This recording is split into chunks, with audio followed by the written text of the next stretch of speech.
అభివృద్ధి పేరుతో ఆదివాసీలను అడవులకు దూరం చేస్తున్నారే కానీ కొమురంభీం ఆశయాలను పాలకులు పట్టించుకోవడం లేదనే ఆవేదన ఆదివాసీ సమాజంలో వెళ్లుణుకుంటోంది. ఆదివాసీల సంక్షేమం పేరిట జరుగుతున్నదేమిటి, ప్రభుత్వాలు చేయాల్సిందేమిటి, నేటి తరం యువత ప్రేరణగా తీసుకోవాల్సిందేమిటి అనే అంశాలపై జోడేఘాట్లో ఆదివాసీ నేత, సామాజిక కార్యకర్త, ప్రభుత్వ ఉద్యోగితో మా ప్రతినిధి మణికేశ్వర్ ముఖాముఖి ఇప్పుడు చూద్దాం. కొమురంభీం ఆదివాసీ కొదమసింహం జల్ జంగల్ జమీన్ నినాదంతో నిద్రాణమై ఉన్న ఆదివాసీల్లో చైతన్య జ్వాల రగిల్చిన విప్లవ కిషోరం. ఆయన అసూలు బాసి 8 దశాబ్దాలు గడిచింది. అయినా ఆయన ఆశయాలు నెరవేరలేదు. నేటి తరం యువతకు ఆయన ఇచ్చే ప్రేరణ ఏంటి, అతని నుంచి మనం ఏమి ఆశించవచ్చు అని తెలుసుకునేందుకు మనతో పాటు ఆదివాసీ తుడుందెబ్బ రాష్ట్ర నాయకుడు, ఓ సామాజిక కార్యకర్త, మరో ప్రభుత్వ ఉపాధ్యాయుడు కూడా ఉన్నారు. 8 దశాబ్దాల కింద కొమురంభీం ఆశించింది ఏంటి, యువత ఏం ప్రేరణ పొందాలంటారు?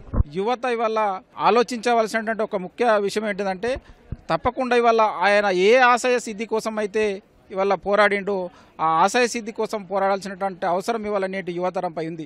ఎందుకంటే పాలకులు, ప్రభుత్వాలు మారుతున్నాయి, అధికారులు మారుతున్నా కూడా ఇవాళ ఆదివాసీల సమస్యలు ఏది కూడా పరిష్కారం అయితలేవు. కాబట్టి ఆయన పోరాటంలో ఆయన వారసత్వాన్ని పుణికిపుచ్చుకొని ఆయన వారసులుగా మనము తప్పకుండా ఆయన పోరాటాన్ని కొనసాగించవలసినటువంటి అవసరం ఇవాళ నేటి యువతరంపై ఉన్నది. కాబట్టి తప్పకుండా దేశంలో, రాష్ట్రంలో ఉన్నటువంటి వల్ల మధ్య భారతంలో మనం చూసుకుంటే, మధ్య భారతంలో అయితే ఇవాళ మావోయిస్టుల పేరుతోటి వందలాది మంది ఆదివాసీలను హననం చేస్తున్నారు. ఇక్కడ తెలంగాణ రాష్ట్రంలో వల్ల హరితారము, టైగర్ జోన్లు, ఓపెన్ కాస్ట్ల పేరుతోటి వల్ల వందలాది గ్రామాలను కాల్ చేస్తున్నారు. వందలాది మంది ఆదివాసుల పైన అక్రమ కేసులు బనాయించి ఇవాళ చేస్తున్నారు.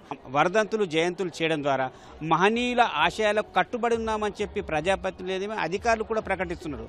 ఇది మరి ఇందులో వాస్తవం లేదంటారా?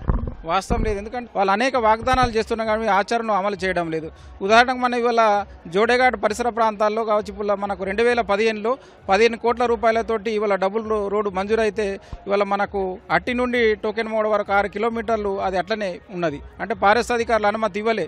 అదేవిధంగా మిషన్ భగీరథ నీళ్లు కూడా ఇవాళ ఆదివాసులకు ఎప్పుడు వస్తాయో ఎప్పుడు పోతాయో తెలియనటువంటి ఒక పరిస్థితి మనకు కనబడుతుంది. అంటే ఒక కొమురంభీము పోరాడిన నేల గడ్డపైన ఇటువంటి పరిస్థితి ఉందంటే తెలంగాణలో కానీ దేశంలో ఎటువంటి ఒక పాలన కొనసాగుతుందో మనం అర్థం చేసుకోవచ్చు. కాబట్టి తప్పకుండా ఆదివాసీలు కొమురంభీము యొక్క పోరాట స్ఫూర్తిని తీసుకొని మరో పోరాటాలకు సిద్ధంగా ఈ మన హక్కులను, మన చట్టాలను కాపాడాల్సిన బాధ్యత వల్ల నేటి యువతరపై ఉందని చెప్పేసి మేము ఆదివాసీ హక్కుల పోరాట సమితి తుడుందెబ్బ రాష్ట్ర కమిటీ తరఫున నేటి యువతకు మేము విజ్ఞప్తి చేస్తున్నాం. అసలు అభివృద్ధి అభివృద్ధి అభివృద్ధి అని అంటున్నారు. అభివృద్ధి అంటే ఏంటి, ఒక సామాజిక కార్యకర్తగా చెప్పండి. కొమురంభీం వర్ధంతి సందర్భంగా ప్రభుత్వమే ఇది నిర్వహిస్తున్నది.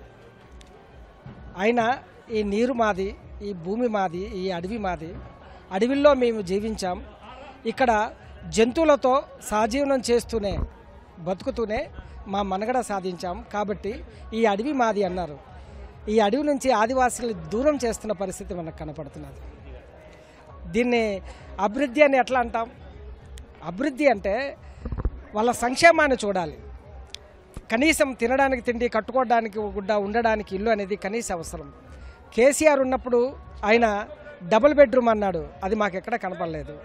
ఈరోజు కాంగ్రెస్ గవర్నమెంట్ వచ్చినాక కూడా ఇందిరమ్మ ఇల్లు అన్నారు, నీకు ఇందిరమ్మ ఇల్లు కూడా నీకు కనబడటం లేదు. ఎస్సీ ఎస్టీ సప్లాన్ నిధులు కంప్లీట్గా బంద్ చేశారు.